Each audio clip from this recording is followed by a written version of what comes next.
അപ്പോൾ ഇന്ന് നമ്മുടെ ബൗദ്ധവും ധമ്മവും എന്ന പരമ്പരയുടെ 4ാമത്തെ ഭാഗമാണ്.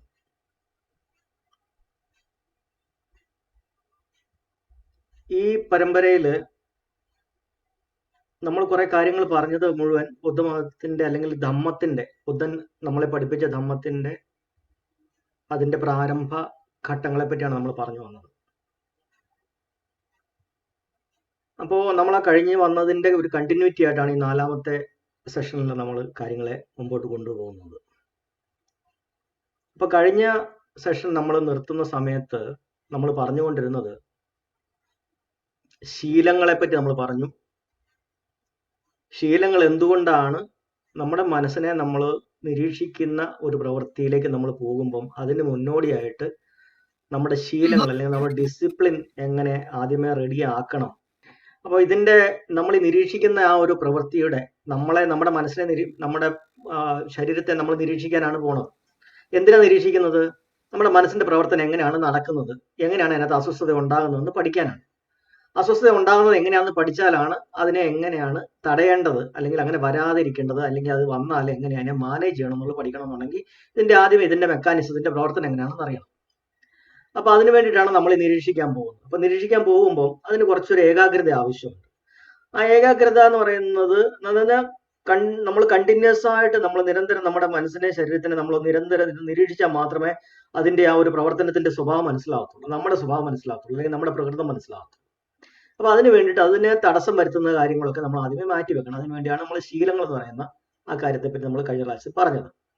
ശീലങ്ങൾ ആദ്യം റെഡിയാക്കി കഴിഞ്ഞു കഴിഞ്ഞാൽ ഡിസ്ട്രാക്ഷൻ വരാനുള്ള ആ കാര്യങ്ങളെ നമ്മളങ്ങ് മാറ്റി നിർത്തുകയാണ് ചെയ്യുന്നത്. അതായത് വാക്കുകൊണ്ടോ പ്രവൃത്തി കൊണ്ടോ ഉള്ള നമ്മുടെ ഡിസ്ട്രാക്ഷൻ വരാനുള്ള കാര്യങ്ങളെല്ലാം നമ്മളങ്ങ് മാറ്റുകയാണ്.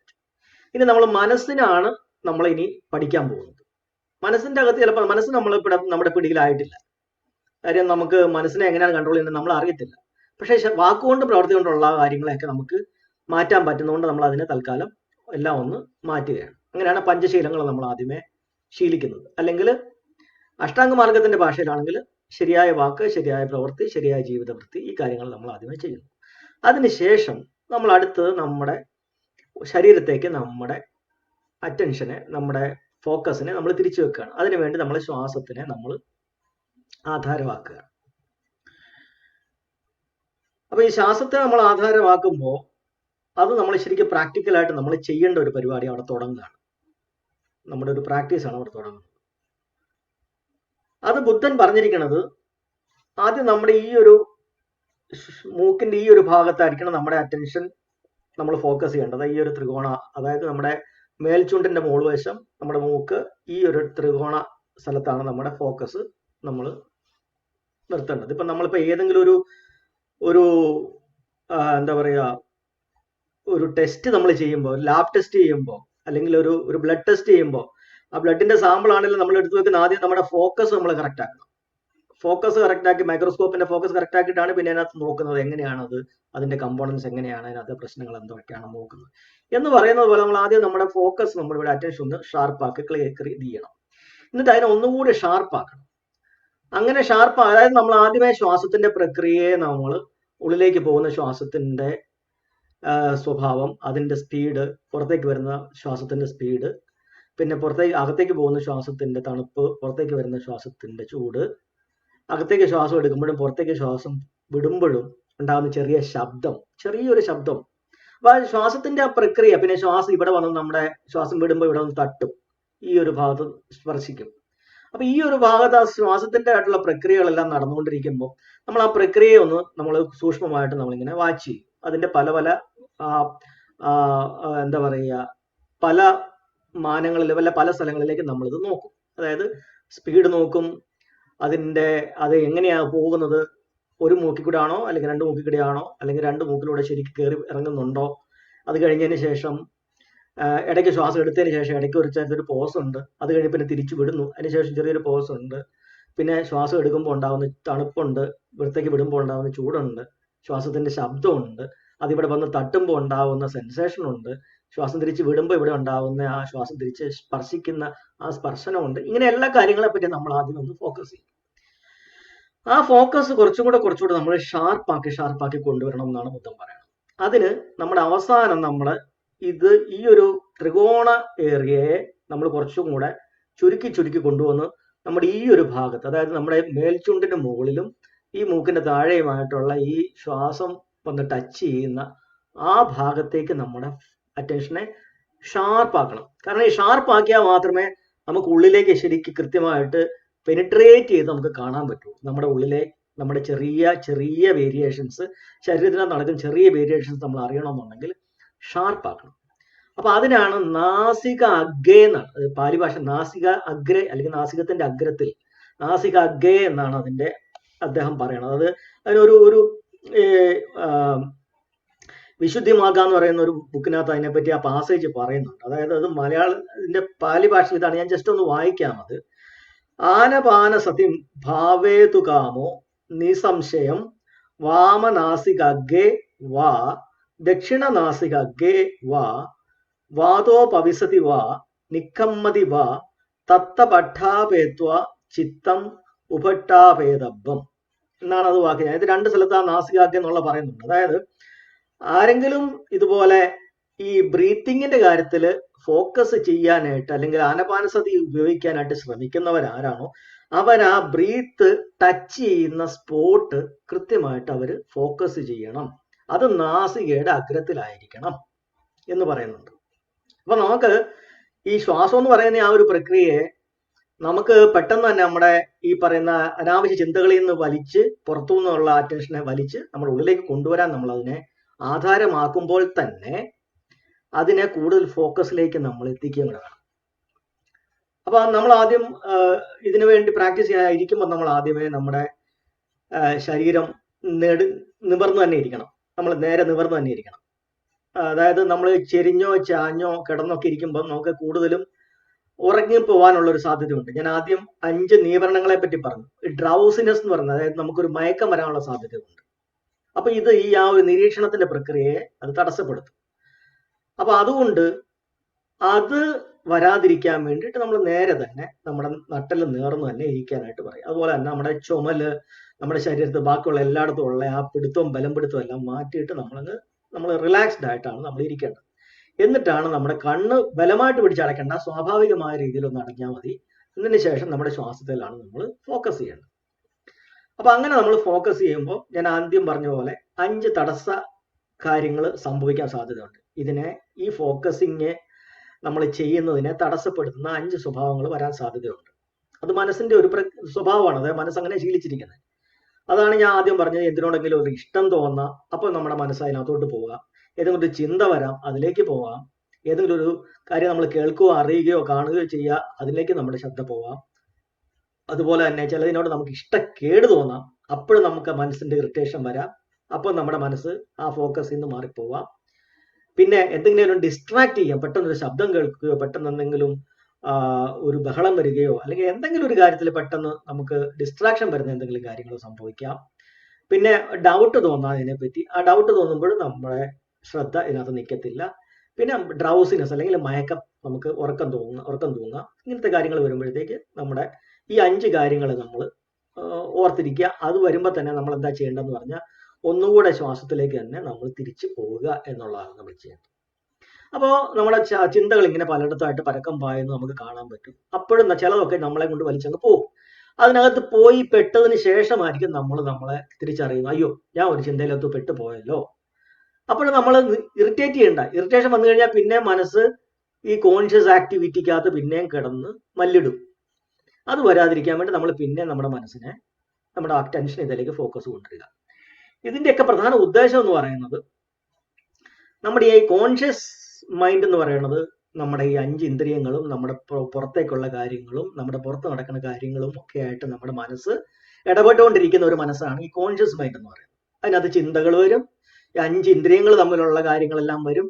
ഇതെല്ലാം നമ്മുടെ പെട്ടെന്ന് നടക്കുന്ന പുറത്ത് നടക്കുന്ന കാര്യങ്ങളെ പറ്റിയുള്ള ചിന്തകളുമായിട്ട് അല്ലെങ്കിൽ ആ കാര്യങ്ങളുമായിട്ട് ബന്ധപ്പെട്ട മനസ്സാണ് ഈ കോൺഷ്യസ് മൈൻഡ്. അപ്പൊ നമ്മുടെ ശ്രദ്ധ മുഴുവൻ അതിനകത്തായിരിക്കും. അതിനുശേഷം നമ്മളുടെ ആ പ്രവർത്തനങ്ങളെല്ലാം നമ്മളൊന്ന് വേണ്ടാന്ന് വെച്ച് അല്ലെങ്കിൽ അതിനെല്ലാം ഒന്ന് സ്റ്റോപ്പ് ചെയ്ത് നമ്മൾ നമ്മുടെ അറ്റൻഷനെ നമ്മുടെ ഇതിലേക്ക് കൊണ്ടുവരുമ്പോൾ മറ്റ് പ്രവർത്തനങ്ങൾ, അതായത് കോൺഷ്യസ് പ്രവർത്തനങ്ങളെല്ലാം അങ്ങ് ഏറെക്കുറെ ഇല്ലാതായി കഴിയുമ്പോൾ പിന്നെ മനസ്സിന്റെ അടുത്ത ആകെയുള്ള മനസ്സിന്റെ ഓപ്ഷൻ എന്ന് പറയുന്നത് അതിന്റെ അടുത്ത പടിയിലേക്ക് പോയി പ്രവർത്തിക്കുക എന്നുള്ളതാണ്. കാര്യം ഈ പ്രവർത്തനങ്ങൾ ഇല്ലാണ്ടായി കഴിഞ്ഞാലും മനസ്സിന് നിൽക്കാൻ പറ്റുകയില്ല, മനസ്സിന് ഒരിക്കലും സ്റ്റോപ്പ് ആവാൻ പറ്റത്തില്ല. അപ്പൊ മനസ്സിന് പ്രവർത്തിച്ചേ പറ്റൂ. അപ്പൊ ഈ കോൺഷ്യസ് പ്രവർത്തനങ്ങൾ തൽക്കാലം നമ്മളങ്ങ് ഈ ശ്വാസത്തിലേക്ക് മാറ്റുന്നതോടുകൂടി അനാവശ്യമായിട്ടുള്ള മനസ്സിന് കിടന്ന് ഇടപെടാനുള്ള കാര്യങ്ങളെല്ലാം നമ്മളൊന്ന് വേണ്ടാന്ന് വെക്കുമ്പോൾ പിന്നെ മനസ്സറിയാതെ ഷാർപ്പായി അത് സബ് കോൺഷ്യസിലേക്ക് പോകും. ഈ സബ് കോൺഷ്യസിലേക്ക് നമ്മൾ പോകുന്നത് എന്തിനാണെന്ന് പറഞ്ഞാൽ അവിടെയാണ് ശരിക്കും പറഞ്ഞാൽ നമ്മുടെ സ്വഭാവങ്ങൾ മുഴുവൻ കിടക്കുന്നത് അവിടെയാണ്. നമ്മുടെ പ്രതികരണങ്ങൾ മുഴുവൻ, പ്രതികരണത്തിന്റെ രീതികൾ മുഴുവൻ കിടക്കുന്ന അവിടെയാണ്. നമ്മുടെ മനസ്സിന്റെ ഹാബിറ്റുകൾ മുഴുവൻ കിടക്കുന്ന അവിടെയാണ്. നമ്മുടെ ഓർമ്മകൾ കിടക്കുന്ന അവിടെയാണ്. അപ്പൊ ആ സബ് കോൺഷ്യസിന്റെ അകത്താണ് നമ്മൾ കറക്ഷൻ നടത്തേണ്ടത്. അപ്പൊ നമ്മൾ എന്തുകൊണ്ടാണ് ഒരു കാര്യം കേൾക്കുമ്പോഴോ അറിയുമ്പോഴോ നമ്മൾ ഒരു പ്രത്യേക രീതിയിൽ പ്രതികരിക്കുന്നത് എന്നത് നമ്മുടെ മെന്റൽ ഹാബിറ്റിനെ ആശ്രയിച്ചായിരിക്കുന്നത്.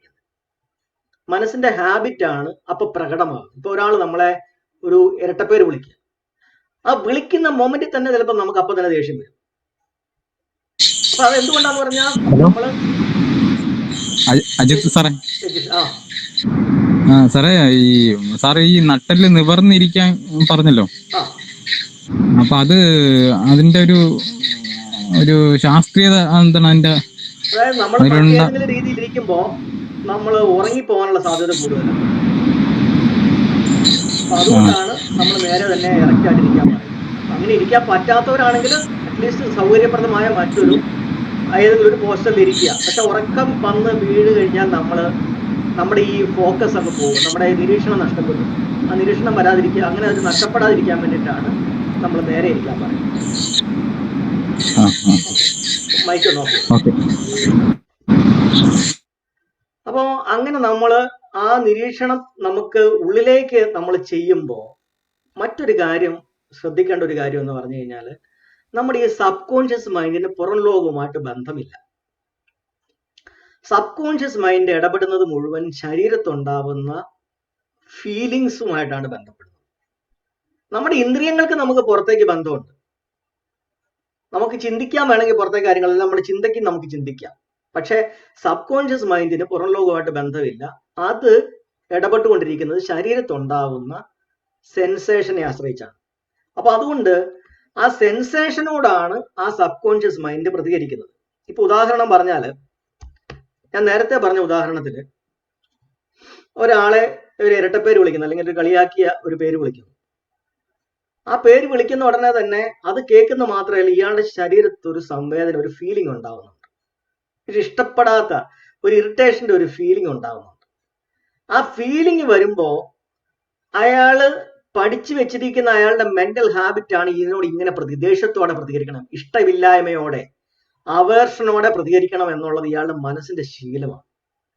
ആ ശീലമാണ് പെട്ടെന്ന് പുറത്തേക്ക് അയാളുടെ പ്രവൃത്തിയായിട്ട് വരുന്നത്. അതുപോലെ ഇഷ്ടപ്പെടുന്ന കാര്യങ്ങളുണ്ടാവും. ഇപ്പൊ ഒരാൾ നമ്മളെ പറ്റി വളരെ എന്താ പറയുക, നമുക്ക് ഇഷ്ടപ്പെടുന്ന കാര്യങ്ങൾ, നമ്മളെ പുകഴ്ത്തി പറയണതോ അങ്ങനെയായിട്ടുള്ള ചില കാര്യങ്ങൾ വരാം. അപ്പൊ അത് നമ്മുടെ ശരീരത്തിന് എങ്ങനെയാണ് നമ്മൾ അതിനോട് പ്രതികരിക്കുന്നത്? നമ്മുടെ ശരീരത്തിന് അതിനോട് ഇഷ്ടമുള്ള ഒരു സെൻസേഷൻ ഉണ്ടാവും. ഇഷ്ടമുള്ള സെൻസേഷൻ വരുമ്പോൾ നമുക്കത് നമ്മുടെ ഇഷ്ടമായിട്ട്, അതിനോടുള്ള താല്പര്യമായിട്ട് നമ്മൾ പ്രകടിപ്പിക്കും. ഇങ്ങനെയാണ് നമ്മുടെ മനസ്സിന്റെ പ്രവർത്തനം വരുന്നത്. അപ്പൊ മനസ്സിന്റെ പ്രക്രിയയെ പറ്റി ഞാൻ കൂടുതൽ ഡീറ്റെയിൽ ആയിട്ട് പറയുമ്പോൾ ഇത് ഓരോ ഇന്ദ്രിയവുമായിട്ട് ബന്ധപ്പെട്ട് തന്നെ ഞാനത് പറയാം. ഓരോ ഇന്ദ്രിയവും അതിനനുസരിച്ച് നമുക്ക് ഉണ്ടാവുന്ന ഫീലിങ്സും അതിനോട് നമ്മൾ ഉണ്ടാകുന്ന പ്രതികരണത്തിന്റെയും ആ പാറ്റേൺ ഓരോന്നോരോന്നായിട്ട് നമ്മൾ എടുത്ത് അതിനെപ്പറ്റി പറയുന്നുണ്ട്. അത് ഡീറ്റെയിൽ ആയിട്ട് നമുക്ക് പറയാം. അപ്പൊ ഇതിന്റെ ഒരു അടിസ്ഥാന കാര്യം ഇതാണ്: നമ്മുടെ ഉള്ളിലേക്ക് ഇറങ്ങി നമ്മുടെ മനസ്സ് ഓരോ ഫീലിങ്സിനോട്, അല്ലെങ്കിൽ ഓരോ ബോഡിയിൽ ഉണ്ടാകുന്ന വൈബ്രേഷനോട്, അല്ലെങ്കിൽ ബോഡിയിൽ ഉണ്ടാകുന്ന സെൻസേഷനോട് പ്രതികരിക്കാൻ നമ്മുടെ മനസ്സ് പഠിച്ച് വെച്ചിരിക്കുന്ന ഒരു സ്വഭാവമുണ്ട്. ഓരോ കാര്യങ്ങളോടും ഓരോ രീതിയിൽ അത് എങ്ങനെയാണ് പ്രതികരിക്കേണ്ടതെന്നുള്ളത് ശീലിച്ച് വെച്ചിട്ടുണ്ട്. ഇതിനാണ് മെന്റൽ ഹാബിറ്റ് എന്ന് പറയുന്നത്, അല്ലെങ്കിൽ സംഘാര എന്ന് പാലി ഭാഷ പറയും, അല്ലെങ്കിൽ സംസ്കാര എന്ന് നമ്മൾ സംസ്കൃതത്തിൽ പറയും. അതായത് കുറെ നാൾ കൊണ്ടുണ്ടായ ശീലമാണത്. ഒരു കാര്യം സംഭവിക്കുന്നു, അത് അറിയുമ്പോൾ നമ്മുടെ ശരീരത്തിൽ ഒരു സെൻസേഷൻ ഉണ്ടാവുന്നു. ആ സെൻസേഷൻ വരുമ്പോൾ ആ സുഖകരമായ ഒരു സെൻസേഷൻ ആണെങ്കിൽ അതിനോട് നമ്മൾ ഇഷ്ടം കാണിക്കുന്നു. സുഖകരമല്ലാത്ത സെൻസേഷൻ ആണെങ്കിൽ, അസുഖകരമായ സെൻസേഷൻ ആണെങ്കിൽ നമ്മൾ അതിനോട് ഇഷ്ടക്കേട് കാണിക്കുന്നു. അപ്പൊ അതിനനുസരിച്ചുള്ള പ്രതികരണം വരും. ഇത് പലതവണയായിട്ട് സംഭവിക്കുമ്പോൾ നമ്മുടെ ഉള്ളിൽ തന്നെ നമ്മൾ ഒരു മനസ്സിനൊരു ശീലം കൊടുക്കുകയാണ് ചെയ്യുന്നത്. മനസ്സിന് അങ്ങനെ ഒരു സ്വഭാവമുണ്ട്. അതായത് നമ്മൾ റിപ്പീറ്റ് ആയിട്ട് എന്ത് ചെയ്യുന്നു, അത് നമ്മുടെ ശീലമായിട്ട് അത് നമ്മുടെ മനസ്സിന്റെ അകത്ത്, അതായത് നമ്മുടെ ബ്രെയിനിന്റെ അകത്ത് ഒരു ന്യൂറോൺ നെറ്റ്വർക്ക് അല്ലെങ്കിൽ ന്യൂറോൺ പാത്ത് ഉണ്ടാകുക എന്ന് പറയും. അതായത് പല പല ന്യൂറോൺസ് തമ്മിൽ ഒരു പ്രത്യേക രീതിയിൽ അതിന്റെ ഒരു നെറ്റ്വർക്ക് ഉണ്ടാകും. അതായത് ഇവിടെ ഈ കാര്യം സംഭവിച്ചാൽ പെട്ടെന്ന് തന്നെ അതിന്റെ സിഗ്നൽ ആ ഒരു പ്രതികരണത്തിലേക്ക് പോകും. അപ്പൊ അങ്ങനെ നമ്മുടെ ഉള്ളിൽ തന്നെ നമ്മൾ ഈ വളർന്നു വന്ന നമ്മുടെ ജീവിതത്തിൽ നമ്മൾ ഇതുവരെയുള്ള കാലഘട്ടം കൊണ്ട് ഒത്തിരിയേറെ കാര്യങ്ങളോട് എങ്ങനെയാണ് റിയാക്ട് ചെയ്യേണ്ടതെന്ന് നമ്മൾ പഠിച്ചു വെച്ചിരിക്കുന്ന ശീലങ്ങളുണ്ട് നമ്മുടെ മനസ്സിൻ്റെ അകത്ത്. ആ സംഘാരകളാണ് നമ്മളെ ഓരോ കാര്യങ്ങളിലും നമ്മുടെ മനസ്സിനെ കൊണ്ട് വലിച്ചുകൊണ്ട് പോകുന്നത്. അത് നമ്മൾ ആലോചിക്കുന്ന സമയം പോലും കിട്ടത്തില്ല. അതിനു മുമ്പ് തന്നെ നമ്മുടെ പ്രതികരണം വന്നു കഴിയും. നമുക്ക് ആലോചിക്കേണ്ട ആവശ്യമില്ല. കാര്യം അത് ശീലമായി മാറിക്കഴിഞ്ഞു. അപ്പോൾ ഒരു പ്രത്യേക ഒരു കാര്യം സംഭവിച്ചു കഴിഞ്ഞാൽ അതിനനുസരിച്ച് ഒരു ശരീരത്തിൽ ഒരു സെൻസേഷൻ ഉണ്ടായാൽ ടക്കെന്ന് തന്നെ നമ്മൾ അപ്പം തന്നെ അതിനോട് ആ രീതി പ്രതികരിച്ചിരിക്കും. നമുക്ക് ചിന്തിക്കാനുള്ള സമയം പോലും കിട്ടത്തില്ല. ഇതാണ് നമ്മളെ വലിച്ചുകൊണ്ട് പോകുന്നത്. അപ്പൊ കുഞ്ഞുങ്ങളുടെ ഡിസിപ്ലിനെ പറ്റിയുള്ള ഒരു ചോദ്യം വന്നപ്പോഴും ഇത് തന്നെയാണ് അത് പ്രധാന പ്രശ്നം. അവരുടെ മനസ്സിനെ പിടിച്ചു വലിച്ചുകൊണ്ട് പോകുന്ന പല കാര്യങ്ങളിനകത്ത് അവർ പെട്ടുകിടക്കുകയാണ്. അപ്പൊ എങ്ങനെയാന്ന് പറഞ്ഞു കഴിഞ്ഞാൽ കൂടുതൽ കാര്യങ്ങളിലേക്ക് അവരുടെ മനസ്സ് ഇങ്ങനെ ഓരോരോ ശീലങ്ങൾ ഉണ്ടാക്കി വെച്ചിട്ടുണ്ട്. ആ ശീലങ്ങളിൽ നിന്ന് ബ്രേക്ക് ചെയ്ത് അവരെ സ്റ്റേബിൾ ആക്കുക എന്ന് പറയുന്നതിന് ഒരു കറക്ഷൻ ആവശ്യമുണ്ട്. അതിപ്പോ അഡിക്ഷന്റെ കാര്യത്തിന് അതൊക്കെ അങ്ങനെ സംഭവിക്കുന്നത്.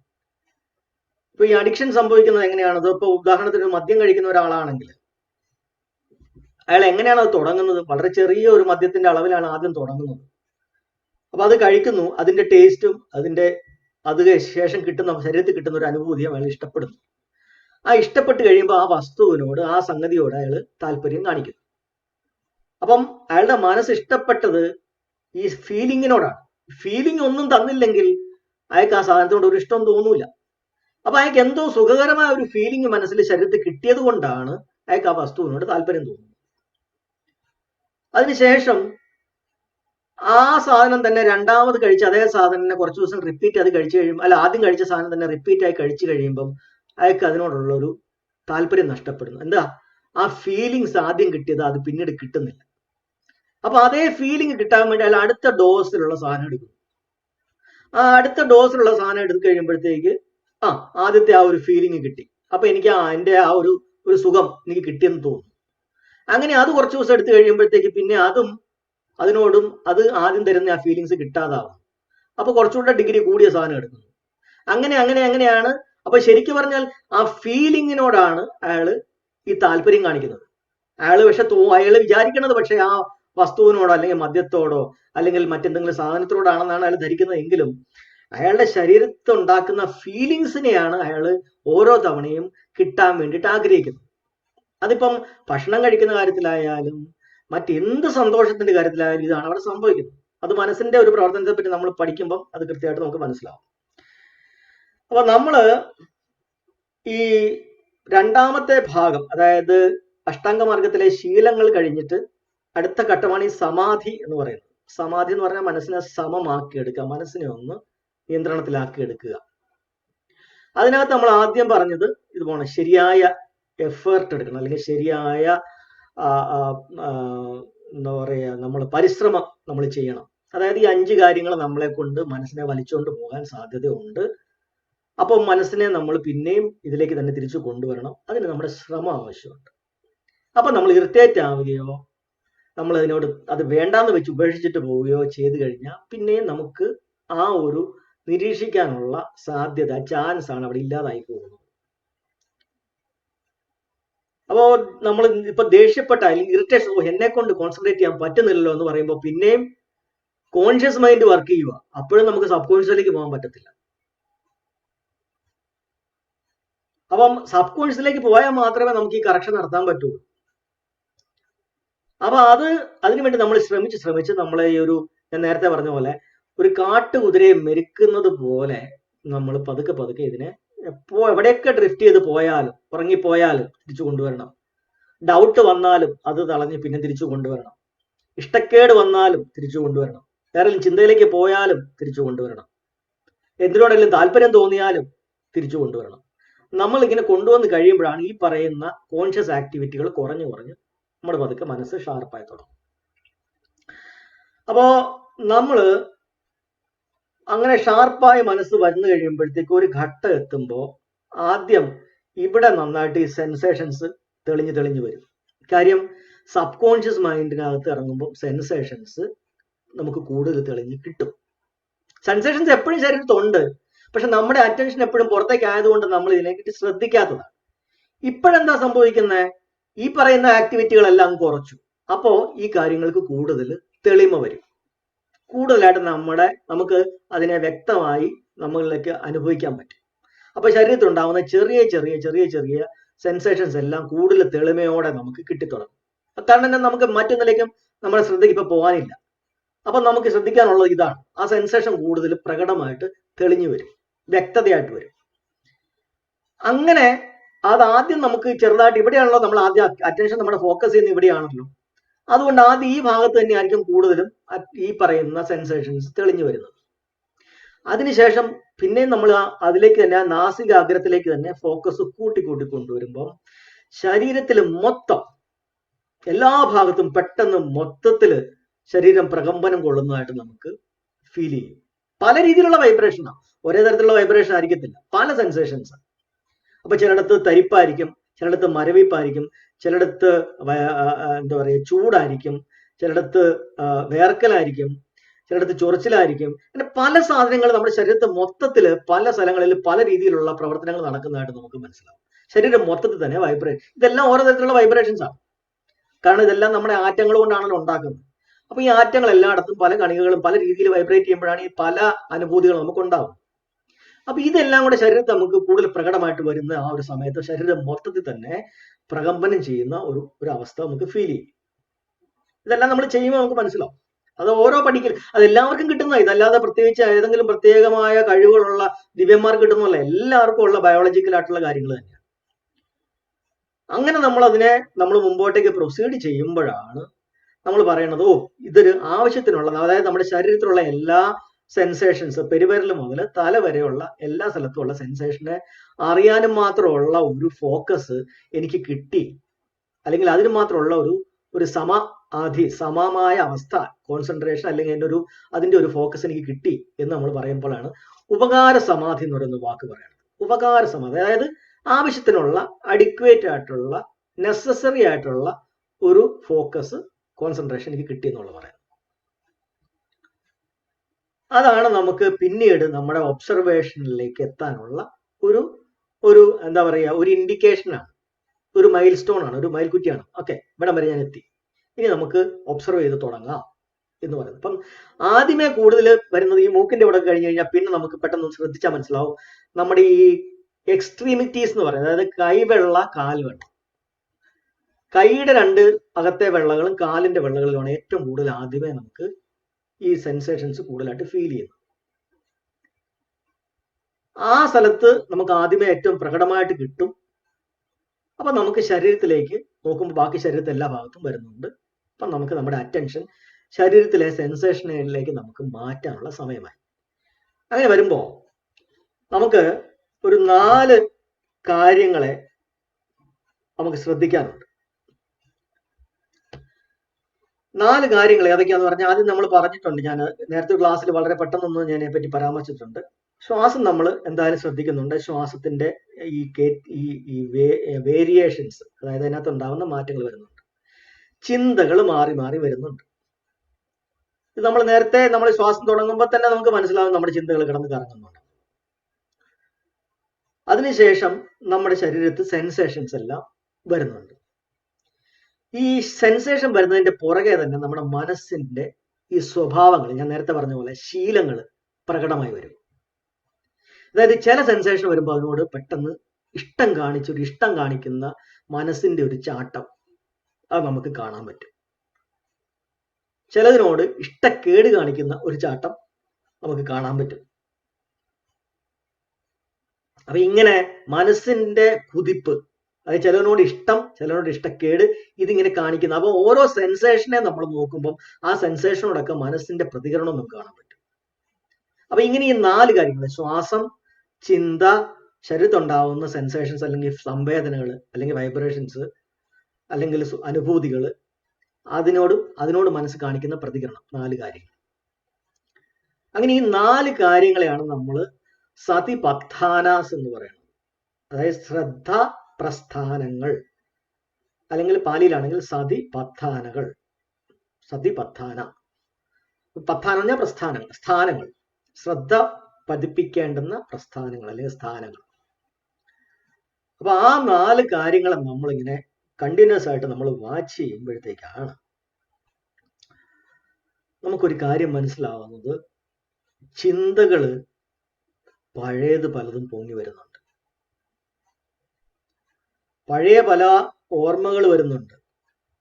ആ പഴയ ഓർമ്മകൾ വരുന്നത് സുഖകരമായിട്ടുള്ള സെൻസേഷൻ ഉണ്ടാക്കുന്നതുകൊണ്ട് അസുഖകരമായ സെൻസേഷൻ ഉണ്ടാക്കുന്നുമുണ്ട്.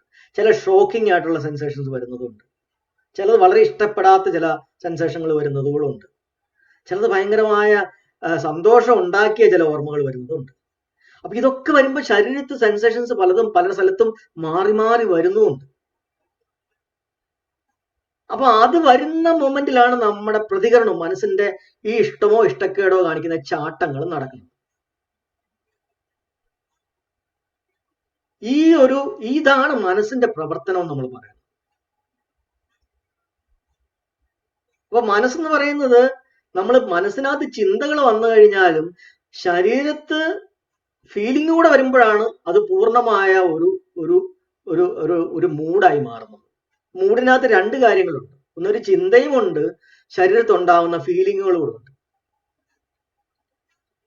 നമുക്കിപ്പോ ഒരു നല്ല മൂഡാണ്, അല്ലെങ്കിൽ ഹാപ്പിയാണ്, അല്ലെങ്കിൽ സാഡ് ആണെന്ന് പറയുമ്പോൾ ഒരു ചിന്തയും ഉണ്ട്, ആ ചിന്തയോട് ചേർന്നുള്ള ശരീരത്തിലുള്ള അനുഭൂതിയും കൂടെ കൂടിയാണ്. അപ്പൊ മനസ്സെന്ന് പറയുന്നത് ബ്രെയിനിലെ മാത്രം പ്രവർത്തനമല്ല, ശരീരം കൂടെ അടങ്ങിയിട്ടുണ്ട് മനസ്സിന്റെ അകത്ത്.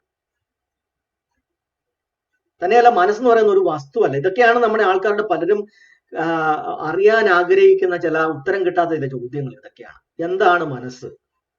മനസ്സൊരു വസ്തുവാണോ? മനസ്സെന്ന് പറയുന്നത് ശരിക്കും പറഞ്ഞാൽ കുറെ പ്രവർത്തനങ്ങൾ തുടരെ സംഭവിക്കുന്നതിന്റെ ഒരു പ്രക്രിയയാണ്. അതിനകത്ത് നമ്മുടെ ബോധം വരുന്നുണ്ട്, അറിയുന്നുണ്ട്, തിരിച്ചറിയുന്നുണ്ട്, ആ ശരീരത്തെ അനുഭൂതികൾ വരുന്നുണ്ട്, മനസ്സ് അതിനോട് പ്രതികരിക്കുന്നുണ്ട്. ഇത് എല്ലാ കാര്യങ്ങളും കൂടെ ചേർന്നിട്ടാണ് മനസ്സിന്റെ പ്രവർത്തനം എന്ന് പറയുന്നത്. അതൊരു വസ്തുവല്ല. ഞാൻ നമ്മൾ ആദ്യം പഠിച്ച പോലെ തന്നെ ഡിപ്പെൻഡന്റ് ആയിട്ട് ഒറിജിനേറ്റ് ചെയ്യുന്ന, അല്ലെങ്കിൽ ഒന്നിനു പുറകെ ഒന്നായിട്ട് നടക്കുന്ന പല പല പ്രക്രിയകളുടെ ഒരു കൂട്ടമാണ് മനസ്സ്. അപ്പൊ ഇത് നമ്മൾ മനസ്സിലാക്കി വരുമ്പോഴത്തേക്ക് ഈ ശരീരത്തെ എല്ലായിടത്തും സെൻസേഷൻസ് വരുന്നുണ്ടെന്ന് നമ്മൾ മനസ്സിലാക്കുമ്പോൾ ബുദ്ധൻ അതിനെപ്പറ്റി പറയുന്ന ഒരു വാചകമുണ്ട്, സബ്ബേ പജ്ജലിതോ ലോകോ സബ്ബേ ലോകോ പകമ്പിതോ എന്നാണ് പറയുന്നത്, പാലി ഭാഷയിലാണ്. ഈ സർവപ്രപഞ്ചവും ഇതുപോലെ വൈബ്രേറ്റ് ചെയ്തുകൊണ്ടിരിക്കുകയാണ്, ജ്വലിച്ചുകൊണ്ടിരിക്കുകയാണ്. ഓരോ ആറ്റത്തിന്റെ അകത്തും ജ്വലനം നടക്കുന്നുണ്ട്. നമ്മളതിനെ ബയോകെമിക്കൽ റിയാക്ഷൻ എന്ന് പറയാം, അല്ലെങ്കിൽ വൈബ്രേഷൻ എന്ന് പറയാം, ആറ്റത്തിന്റെ വൈബ്രേഷൻ എന്ന് പറയാം. ഏത് രീതിയിൽ പറഞ്ഞാലും ഈ പ്രപഞ്ചത്തിലുള്ള എല്ലാ വസ്തുക്കളും, അതൊരു പുൽക്കൊടിയായാലും മനുഷ്യ ശരീരമായാലും മറ്റ് ജീവികളുടെ ശരീരമായാലും പാറയായാലും കല്ലായാലും മണ്ണായാലും വായുവായാലും തടിയായാലും എന്തായാലും എല്ലാത്തിന്റെ അകത്തും ഇതുപോലത്തെ പ്രകമ്പനങ്ങൾ പല തോതിൽ നടക്കുന്നുണ്ട്.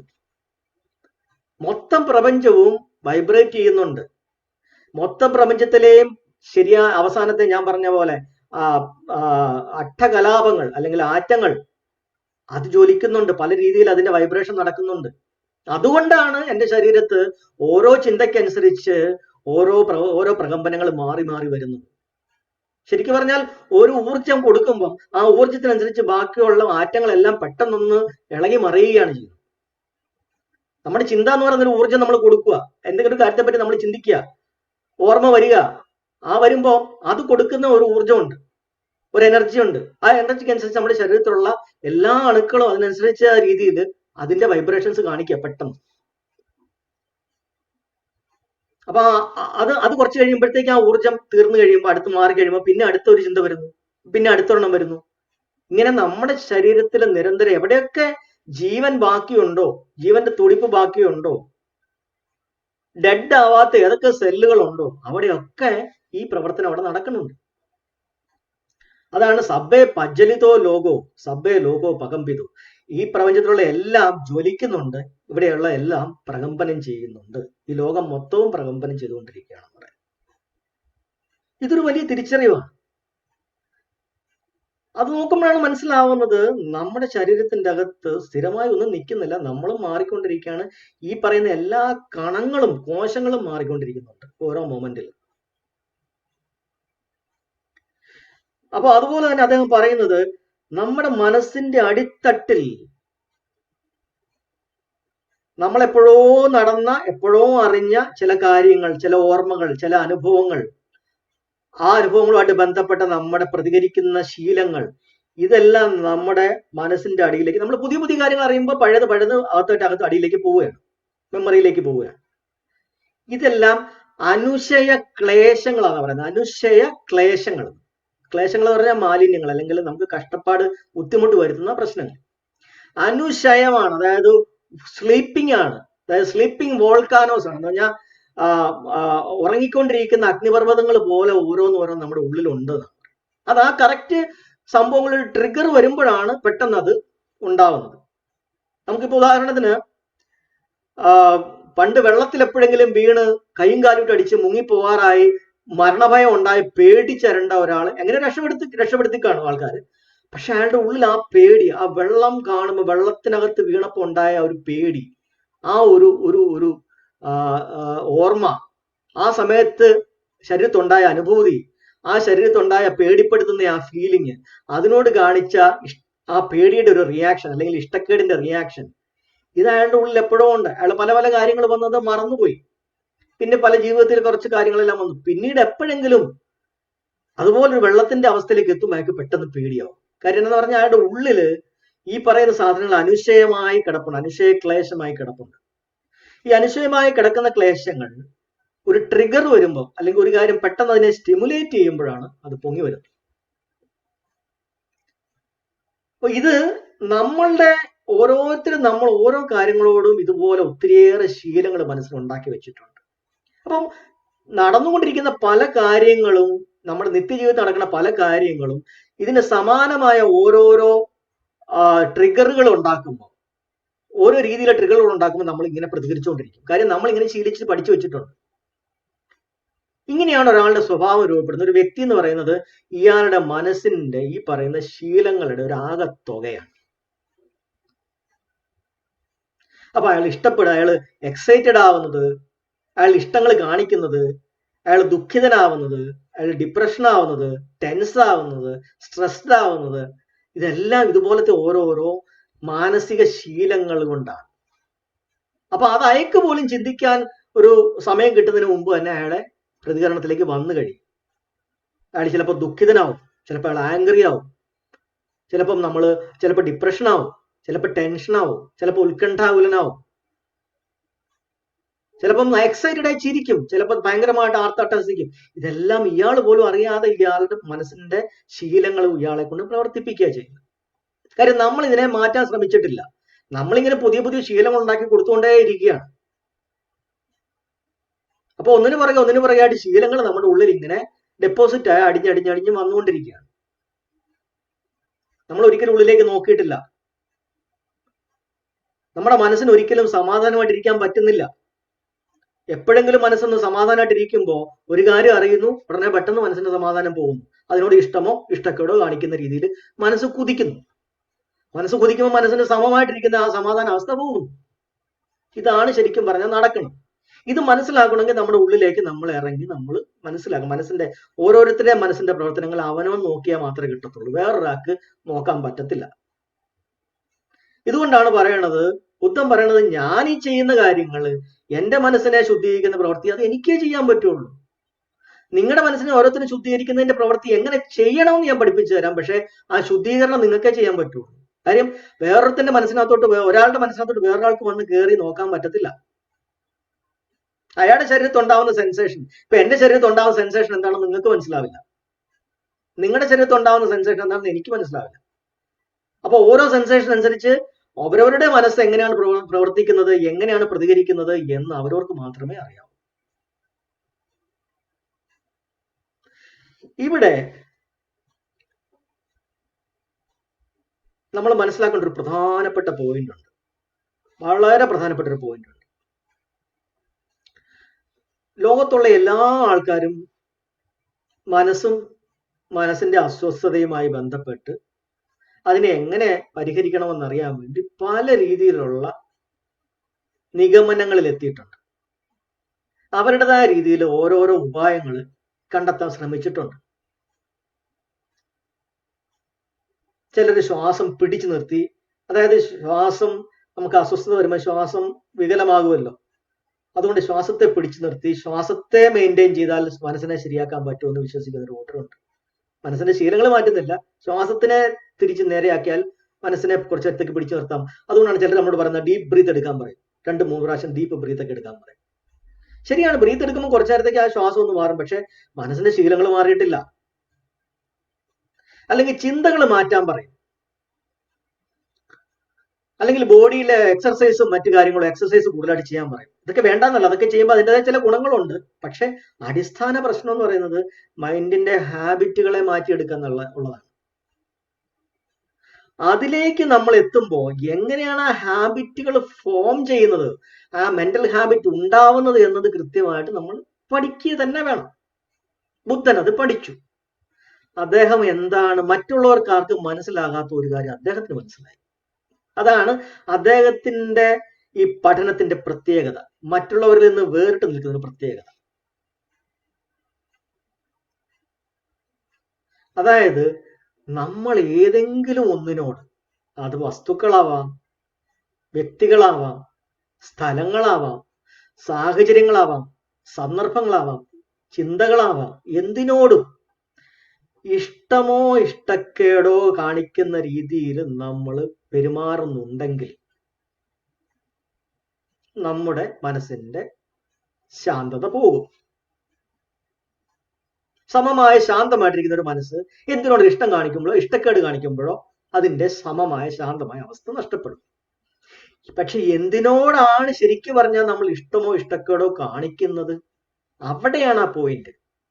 ഇതൊന്നുകൂടെ നിങ്ങൾ കൃത്യമായിട്ട് മനസ്സിലാക്കണം. വസ്തുക്കളോ വ്യക്തികളോ സാഹചര്യങ്ങളോ സന്ദർഭങ്ങളോ സ്ഥലങ്ങളോ ഒക്കെ ആവാം, അല്ലെങ്കിൽ ചിന്തകളോ ഒക്കെ ആവാം.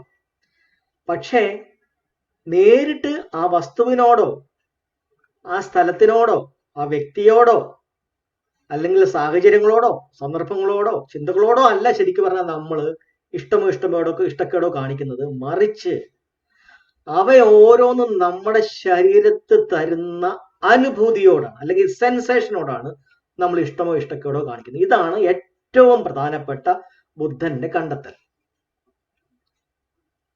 നമ്മൾ ഒരു സംഗതിയോട് ഇഷ്ടപ്പെടുന്നത് എന്തുകൊണ്ടാണ്? അത് നമുക്ക് തരുന്ന, ശരീരത്തിൽ തരുന്ന അനുഭൂതിയോടാണ് നമ്മൾ ഇഷ്ടപ്പെടുന്നത്. ഒരു വ്യക്തിയെ നമ്മൾ ഇഷ്ടപ്പെടുന്നത് എന്തുകൊണ്ടാണ്? ആ വ്യക്തിയുടെ പെരുമാറ്റമോ അവരുടെ സംസാരമോ അവരുടെ ഇടപെടലുകളോ നമ്മുടെ ശരീരത്തിൽ അനുഭൂതികൾ തരുന്നത് കൊണ്ട്, ആ അനുഭൂതികളെ ഇഷ്ടപ്പെടുന്നത് കൊണ്ട് തരുന്ന വ്യക്തിയെ നമ്മൾ ഇഷ്ടപ്പെടുകയാണ്. ശരിക്കും പറഞ്ഞാൽ ഡയറക്റ്റ് ആയിട്ട് നമ്മുടെ ഇഷ്ടങ്ങളോ ഇഷ്ടാനിഷ്ടങ്ങളോ നമ്മൾ ഈ പുറത്തോട്ടുള്ള ഒന്നിനോടുമല്ല, മറിച്ച് നമ്മുടെ ശരീരത്തുള്ള അനുഭൂതിയെയാണ് നമ്മൾ ഇഷ്ടപ്പെടുകയോ ഇഷ്ടപ്പെടാതിരിക്കുകയോ ചെയ്യുന്നത്. പ്രണയിക്കുന്നവർ തമ്മിൽ പറയൂ എനിക്ക് നിന്നെ എന്തിഷ്ടമാണ്, പക്ഷെ ശരിക്കും പറഞ്ഞാൽ ആളെ അല്ല നമ്മൾ ഇഷ്ടപ്പെടുന്നത്. ആ ആള് നമുക്ക് തരുന്ന, ശരീരത്തിൽ തരുന്ന സുഖ അനുഭൂതികളെയാണ് നമ്മൾ ഇഷ്ടപ്പെടുന്നത്. നാളെ ആ അനുഭൂതികൾ അയാൾ തരാതിരുന്നാൽ ആ ആളോടുള്ള ഇഷ്ടവും തനിയെ കുറയും. ഒരു വസ്തു എനിക്ക് ഭയങ്കരമായി ഇഷ്ടപ്പെട്ടതാണെന്ന് ഞാൻ പറയുമ്പോൾ ആ വസ്തു എനിക്ക് എൻ്റെ ശരീരത്തിൽ തരുന്ന അനുഭൂതിയെയാണ് ഞാൻ ഇഷ്ടപ്പെടുന്നത്. നാളെ ആ വസ്തു കണ്ട് അല്ലെങ്കിൽ പരിചയിച്ച് ആ അനുഭൂതി എനിക്ക് തരാതിരിക്കുമ്പം ആ വസ്തു എനിക്ക് ബോറായി മാറും. ഒരു ആഹാരം എനിക്ക് ഭയങ്കരമായിട്ട് ഇഷ്ടപ്പെട്ടു, അത് ദിവസവും കഴിച്ചു കഴിയുമ്പം ആ ഫീലിങ്സ്, ആ ടേസ്റ്റ്, ആ ഒരു സുഖാനുഭൂതി എനിക്ക് തരാതെ വരുമ്പോ ആ ആഹാരം ഞാൻ മടുക്കും. പൈസ എനിക്ക് കിട്ടുമ്പോൾ എനിക്ക് ഇഷ്ടമാണ്, പക്ഷെ ദിവസവും അതേ അളവിൽ തന്നെ അതേ സാലറി തന്നെ കിട്ടിയാൽ, അല്ലെങ്കിൽ അതേ പൈസ മാത്രം കിട്ടിയാൽ എനിക്കത് പോരാ, എനിക്ക് കൂടുതൽ വേണം. മദ്യം എനിക്ക് ഒരേ സാധനം ഒരേ അളവിൽ കിട്ടിക്കഴിഞ്ഞാൽ അത് തരുന്ന അനുഭൂതി പിന്നെ കിട്ടുന്നില്ല, അപ്പൊ എനിക്കത് പോരാ. ഒരേ സ്ഥലത്ത് തന്നെ നമ്മൾ നിരന്തരം പോകുന്നു. ആദ്യം ചെന്നപ്പോൾ കിട്ടിയ ഒരു എക്സൈറ്റ്മെന്റ് പിന്നീട് പലതവണ നമ്മൾ പോകുമ്പോൾ നമുക്ക് കിട്ടുന്നില്ല. അപ്പൊ ആ സ്ഥലം ബോറായി തുടങ്ങി. ഞാൻ എപ്പോഴും പറയുന്നൊരു ഉദാഹരണമുണ്ട്. പണ്ട് ഞാൻ ആദ്യം ആഗ്രയിൽ എനിക്ക് ജോലിയുടെ ഭാഗമായിട്ട് ആഗ്രയിൽ ഒരു ദിവസം പോയി. ആഗ്രയിൽ പോയി വൈകിട്ട് നമ്മുടെ ജോലിയുടെ ഡ്യൂട്ടി ടൈം കഴിഞ്ഞു കഴിയുമ്പോൾ അവിടുത്തെ ഒരു റിക്ഷക്കാരനെ പിടിച്ച് ഞാൻ അവിടെ ഒക്കെ ചുമ്മാ വന്നു, കുറച്ച് 10 രൂപ കൊടുത്താൽ മതി, അവിടെ മൊത്തം കൊണ്ട് കറങ്ങി കാണിക്കും. ഞാൻ ആ റിക്ഷക്കാരൻ്റെ കൂടെ കയറി, അവന് കുറച്ച് പൈസ എക്സ്ട്രാ കൊടുത്തു, ചുമ്മാ എന്നെ കൊണ്ട് കറങ്ങി കാണിക്കാൻ പറഞ്ഞു. അപ്പൊ നോക്കുമ്പോൾ നമ്മുടെ താജ്മഹലിന്റെ മുമ്പിൽ കൂടെ ഒക്കെ ആൾ ഇങ്ങനെ വണ്ടി എടുത്ത് പോവാണ്. അപ്പൊ ഞാൻ അവനോട് പറഞ്ഞു, ഹിന്ദിയിലാണ് പറഞ്ഞത്, നിനക്ക് എന്ത് സന്തോഷമാണ്, നിനക്ക് എല്ലാ ദിവസവും ഈ താജ്മഹൽ കാണാമല്ലോ. അവനെ സംബന്ധിച്ചുള്ള ഒന്നുമല്ല, കാരണം അവൻ ജനിച്ചപ്പോ തൊട്ട് അവനോട് പറയുകയാണ്, സാർ ഞാനിത് ജനിച്ചപ്പോ തൊട്ടേ ഇത് കാണുന്നതാണ്, എനിക്കിത് കണ്ടിട്ട് പ്രത്യേകിച്ച് ഒന്നുമില്ല. ഇത് 10 ദിവസം നമ്മൾ അവിടെ റൂം എടുത്ത് താമസിച്ച് എല്ലാ ദിവസവും ഈ താജ്മഹൽ കണ്ടു കഴിഞ്ഞാൽ 10ാം ദിവസം ആകുമ്പോൾ നമുക്കും മടുക്കും. ആദ്യത്തെ ദിവസം കണ്ട എക്സൈറ്റ്മെന്റ് നമുക്ക് കിട്ടുന്നില്ല. അപ്പൊ നമ്മള് ഈ പ്രപഞ്ചത്തിലുള്ള നമ്മളുടെ എല്ലാ പ്രവർത്തനങ്ങളും നമ്മുടെ ഈ ശരീരത്തുള്ള അനുഭൂതികളെ സാറ്റിസ്ഫൈ ചെയ്യാൻ വേണ്ടിയിട്ട്, അതിനെ തൃപ്തിപ്പെടുത്താൻ വേണ്ടിയിട്ടാണ് നമ്മൾ ചെയ്യുന്നത്. നമ്മൾ യാത്ര പോകുന്നത്, നമ്മൾ വലിയ വലിയ പദവികളിൽ എത്തുന്നത്, നമ്മൾ ഇഷ്ടപ്പെടുന്ന കാര്യങ്ങൾ വാങ്ങുന്നത്, ഇഷ്ടപ്പെടാത്ത കാര്യങ്ങൾ നമ്മൾ ഉപേക്ഷിക്കുന്നത്, എല്ലാം അടിസ്ഥാനപരമായിട്ട് ഈ സംവേദനകളോടുള്ള താല്പര്യമോ അതിനെ തൃപ്തിപ്പെടുത്താൻ വേണ്ടിയിട്ടുള്ള നെട്ടോട്ടമോ ആണ്. അപ്പോൾ ഇത് നമ്മൾ ശരിക്കും പറഞ്ഞാൽ ഇതാണ് ബുദ്ധന്റെ ഏറ്റവും പ്രധാനപ്പെട്ട കണ്ടെത്തൽ നമ്മൾ മനസ്സിലാക്കുന്നത്. നമ്മൾ ഇഷ്ടപ്പെടുന്ന കാര്യങ്ങളോ ഇഷ്ടപ്പെടാത്ത കാര്യങ്ങളോ ഒരു വശത്ത്, ഇപ്പുറത്ത് നമ്മളെന്ന് പറയുന്ന വ്യക്തി, ഇത് രണ്ടിന്റെയും ഇടയ്ക്ക് ഒരു സംഗതി ഉണ്ട്, അനുഭൂതി, sensation, body vibration, feeling, vibe, ഇങ്ങനെയൊക്കെ പറയുന്ന ഒരു സാധനം. ഇതിനോടാണ് ശരിക്കും പറഞ്ഞാൽ നമ്മൾ പ്രതികരിക്കുന്നത്. അപ്പോൾ ഒരിക്കൽ ബുദ്ധന്റെ അടുക്കല് അന്നത്തെ അവിടുത്തെ കോസല രാജ്യത്തെ പ്രധാനപ്പെട്ട ചക്രവർത്തിയായിരുന്ന പ്രസേനജിത്ത് പോകുന്നുണ്ട്. ബുദ്ധന്റെ അടുക്കൽ പോയിട്ട് ഈ കാര്യങ്ങളെല്ലാം അദ്ദേഹം മനസ്സിലാക്കി. അദ്ദേഹത്തിന്റെ ഭാര്യയുമായിട്ട് രാത്രിയിൽ അവരെ പോയി തിരിച്ചു വന്നതിന് ശേഷം അവർ രണ്ടുപേരും കൂടെ കിടക്കുമ്പോൾ അദ്ദേഹം പറയാണ്, കോകില എന്നാണെന്ന് തോന്നുന്നു അദ്ദേഹത്തിന്റെ ഭാര്യയുടെ പേര്, ഞാൻ മറന്നുപോയി. അവരുമായിട്ട് സംസാരിക്കുമ്പോൾ അവർ പറഞ്ഞത്, ഇത്രയും നാളും ഞാൻ നിന്നെ ഇഷ്ടപ്പെടുന്നു, അല്ലെങ്കിൽ നീ എന്നെ ഇഷ്ടപ്പെടുന്നു എന്നാണ് നമ്മൾ പരസ്പരം പറഞ്ഞിരുന്നത്. പക്ഷെ ഇന്ന് ഞാൻ മനസ്സിലാക്കുന്നു, ശരിക്കും പറഞ്ഞാൽ ഞാൻ ഇഷ്ടപ്പെടുന്നത് എൻ്റെ ശരീരത്തുണ്ടാക്കുന്ന, നീ ഉണ്ടാക്കുന്ന സെൻസേഷനെയാണ്. അതുപോലെ നീ ഇഷ്ടപ്പെടുന്നത് ഞാൻ നിനക്ക് തരുന്ന ബോഡിയിൽ വരുന്ന സെൻസേഷനെയാണ് നീ ഇഷ്ടപ്പെടുന്നത്. ശരിക്കും പറഞ്ഞാൽ പരസ്പരം നമ്മൾ വ്യക്തികളെല്ലാം ഇഷ്ടപ്പെടുന്നു. അതൊരു തിരിച്ചറിവാണ്. അപ്പൊ ഇവിടെ നമ്മുടെ മനസ്സിന്റെ ശീലങ്ങൾ, ഇഷ്ടത്തിന്റെയും ഇഷ്ടക്കേടിന്റെയും ശീലങ്ങൾ രൂപം കൊള്ളുന്നത് ഈ സെൻസേഷനെ അടിസ്ഥാനപ്പെടുത്തിയാണ്. ഈ ശീലങ്ങളെ പറ്റിയുള്ള, അല്ലെങ്കിൽ ഈ ശീലങ്ങൾ, ഈ ഓരോ സെൻസേഷനോടും നമ്മുടെ മനസ്സുണ്ടാക്കി വെച്ചിരിക്കുന്ന ശീലങ്ങൾ നമ്മുടെ ഉള്ളിൽ കിടപ്പുണ്ട്, സംസ്കാരങ്ങളായി കിടപ്പുണ്ട്. അതാണ് നമ്മൾ പറയുന്നത്, അവന്റെ സംസ്കാരം അതാണ്, അയാളുടെ സംസ്കാരം അതാണ്. എന്റെ അർത്ഥം എന്താണ്? അയാളുടെ മെന്റൽ ഹാബിറ്റുകൾ, അയാൾ ശീലിച്ചതേ പാടുള്ളൂ, ചൊട്ടയിലെ ശീലം ചൂടല്ലേ അവരെ, എന്നൊക്കെ നമ്മൾ പലപ്പോഴും പറയാറുണ്ട്. ഇത് അയാളെന്ന് പറയുന്ന വ്യക്തി രൂപം കൊണ്ടിരിക്കുന്നത് അങ്ങനെയാണ്.